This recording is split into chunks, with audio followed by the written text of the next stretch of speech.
Boa tarde a todos. O nosso briefing de hoje é um briefing especial e de felicidade. Hoje é dia de boas notícias. O presidente Jair Bolsonaro acaba de receber alta médica concedida pela equipe que o acompanhou nos últimos 17 dias de internação. Desde o dia 27 de janeiro, no Hospital Israelita Albert Einstein. Hoje ele acordou extremamente animado, disposto e naturalmente ansioso por retornar a Brasília e à sua casa. Ele está seguindo para o aeroporto neste momento. Acabei de conversar com ele, acompanhado da primeira-dama, a senhora Michele Bolsonaro, e de integrantes de sua equipe técnica. Ao desembarcar aqui na capital federal, o presidente seguirá para o Palácio da Alvorada, sua residência oficial. Até o momento, não há previsão de compromissos hoje à tarde. Eu farei a leitura do boletim final expedido pelo Hospital Albert Einstein. É um boletim um pouco mais longo, onde nós discorreremos de uma forma sistematizada e quase que dia a dia os eventos que aconteceram com o presidente e as ações realizadas pela excepcional equipe do Hospital Albert Einstein. São Paulo, 13 de fevereiro de 2019. O excelentíssimo presidente da República, Jair Bolsonaro, permaneceu internado no Hospital Israelita Albert Einstein entre os dias 27 de janeiro e 13 de fevereiro. A programação da cirurgia eletiva de reconstrução do trânsito intestinal iniciou no dia 27 de janeiro com a avaliação clínica pré-operatória, exames laboratoriais e de imagem, encontrando-se apto para o procedimento. Na manhã seguinte, o paciente foi submetido a uma cirurgia bem-sucedida de reconstrução do trânsito intestinal e extensa lise de aderências decorrentes das duas cirurgias anteriores. Foi realizada anastomose do íleo com o cólon transverso, que é a união do intestino delgado com o intestino grosso. O procedimento teve duração de 7 horas, ocorreu sem intercorrências e sem necessidade de transfusão de sangue. O resultado final do anátomo patológico evidenciou serosite crônica sem outras anormalidades. Devido ao episódio de náusea e vômito em 2 de fevereiro, o paciente passou a usar uma sonda nasogástrica. Apresentou na noite de 3 de fevereiro elevação de temperatura, 37,3, e alteração de alguns exames laboratoriais. Foi iniciada antibiótico terapia de amplo espectro empiricamente e realizados novos exames de imagem. Identificou-se uma coleção líquida ao lado do intestino, na região da antiga colostomia. Foi submetido à punção guiada por ultrassonografia e um dreno foi colocado no local. O paciente se manteve sem dor, afebril e em jejum oral. A coleção drenada era serohemática e não houve crescimento bacteriano, não configurando infecção. Nos dias seguintes, houve melhora do seu estado de saúde, com redução da coleção líquida no abdômen e aumento da movimentação intestinal. Isso possibilitou o início da ingestão de líquidos por via oral, em associação à nutrição parenteral. Em 6 de fevereiro, teve episódio isolado de febre, sem outros sintomas associados, sendo submetido à tomografia de tórax e abdômen, que evidenciou boa evolução no quadro intestinal e imagem compatível com pneumonia. Essa pneumonia não era associada à ventilação mecânica e possivelmente decorreu de microaspiração de conteúdo gástrico. Foi realizado um ajuste na antibiótico terapia e mantidos os demais tratamentos. Nos dias posteriores, a evolução clínica foi considerada boa, sem disfunções orgânicas e com melhora nos exames laboratoriais.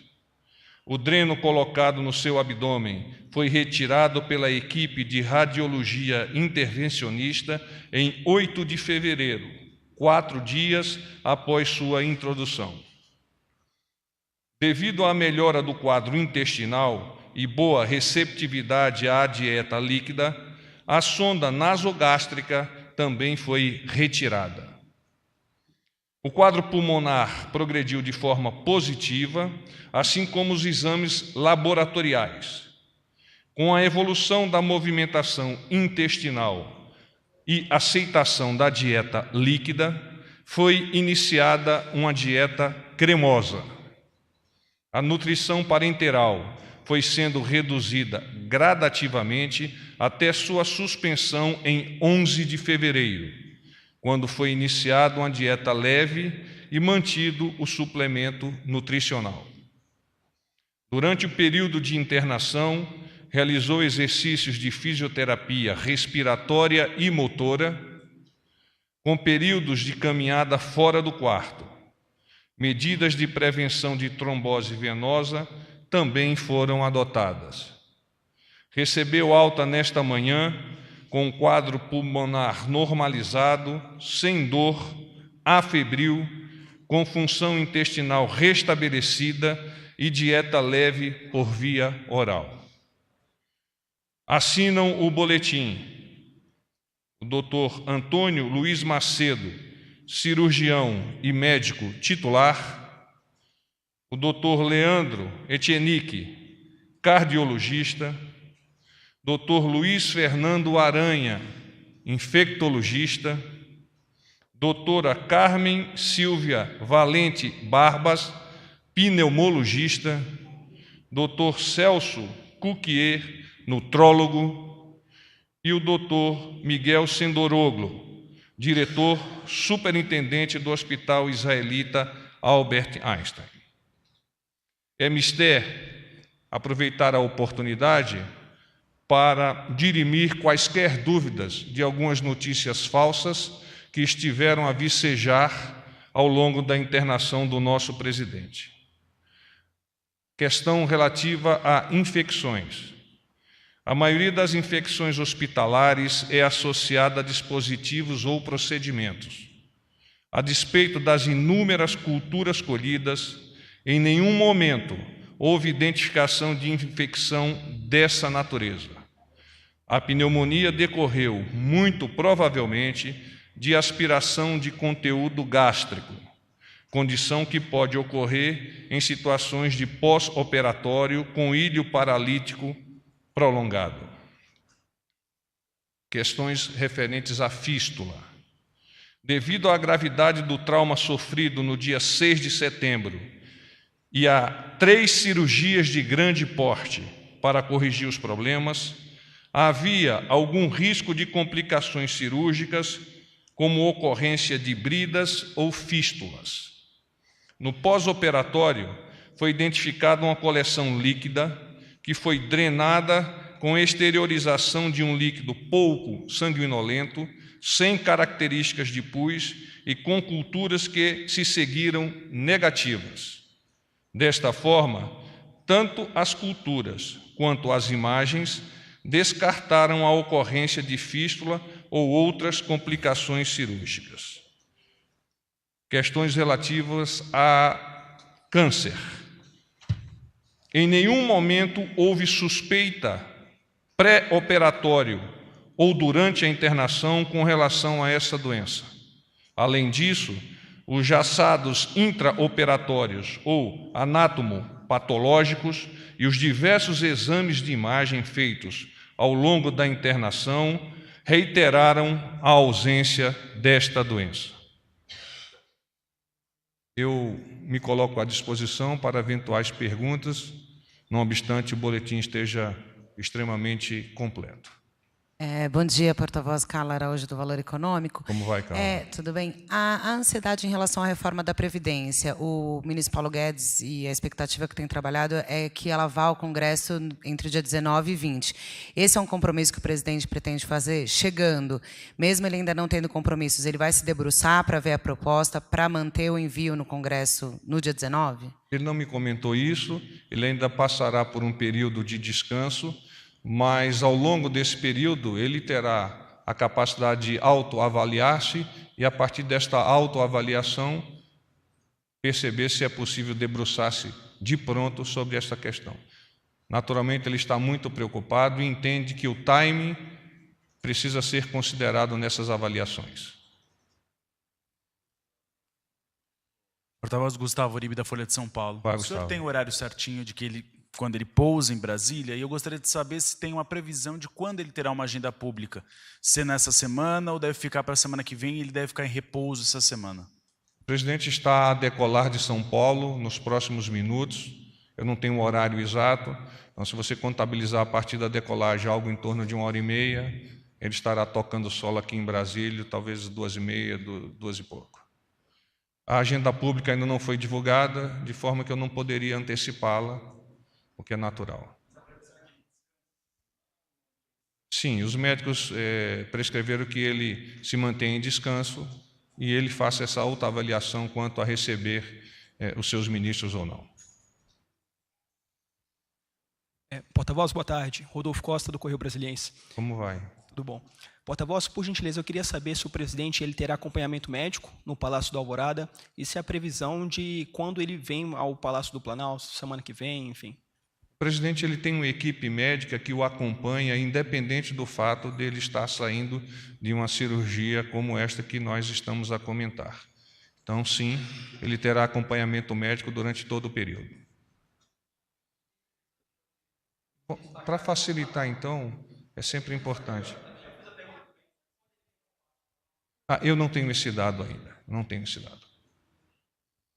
Tudo bem, porta-voz? Boa tarde, Luciana Amaral, do UOL. Nesses últimos dias têm surgido indícios e, inclusive, investigação, a PF está em cima disso, de candidatos laranja no PSL, com possível envolvimento do ministro da Secretaria-Geral da Presidência, Gustavo Bebiano.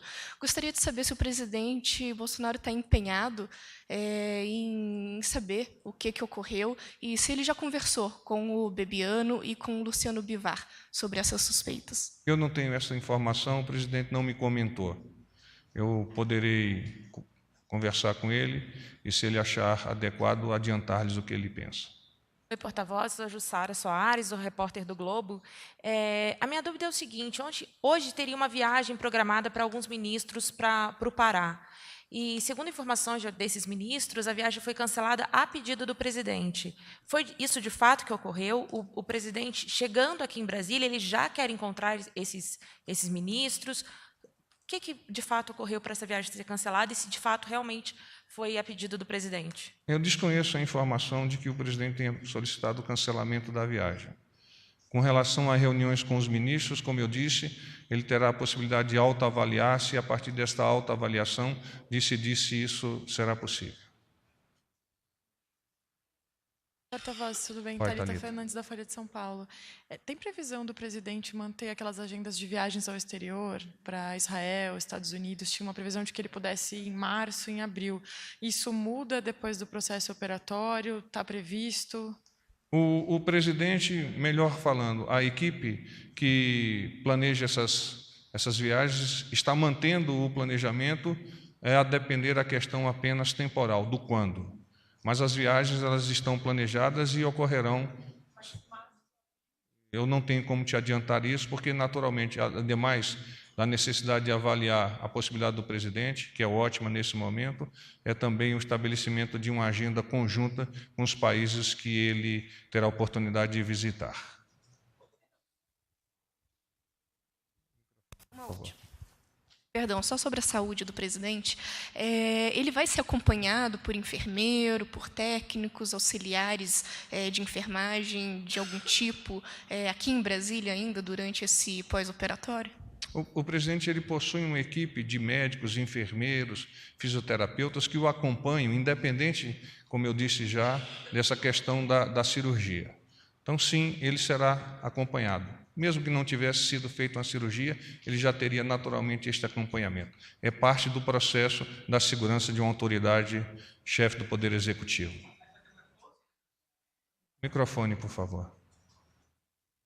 Vai ter um reforço desse acompanhamento do médico? Normal. É o padrão. Normal. Ele tem um médico que é o médico-chefe da equipe, que é o Dr. Camarinha, possui enfermeiros que o acompanharam, inclusive, lá em São Paulo, e aqui, por consequência, também o farão. Essa é mais uma pergunta. Foi falado que depois que ele recebesse a alta do hospital, ele decidiria sobre o líder do governo no Senado. Ele realmente já decidiu sobre isso? Não me comentou. Não me comentou ainda. Ok. Gente, muito obrigado. Paz e bem.